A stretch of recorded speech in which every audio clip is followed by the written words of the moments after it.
कांचे उम्र में कांचे दिलावा के तोड़ली गे जान। दोसरा साथ बनाबो खिरिलावा दिलावा के तोड़ली गे जान।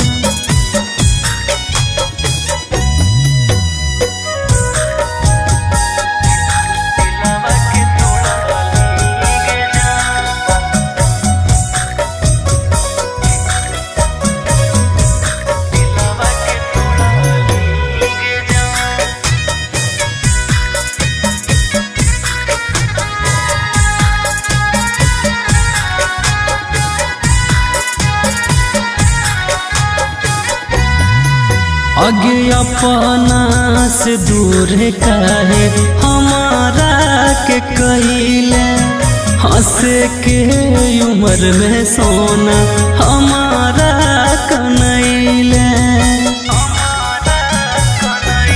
जा अपना से दूर काहे हमारा के कहिले, हंसे के उम्र में सोना हमारा कनैले।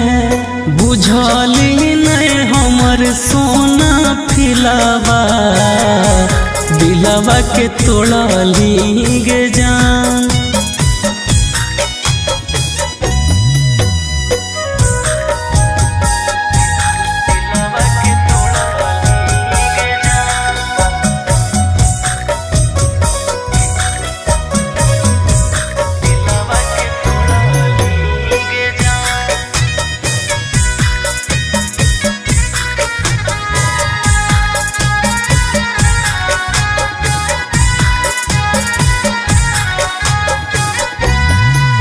आगे हमारा पे हरदम लूटबल जानवा, आज कैसे बना लो पर भकर दुश्मनवा।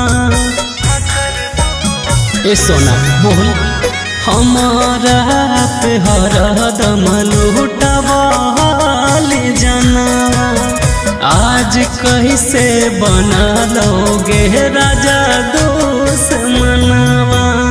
मौत के साजली महफिलावा दिलावा के तोड़ली गे जान।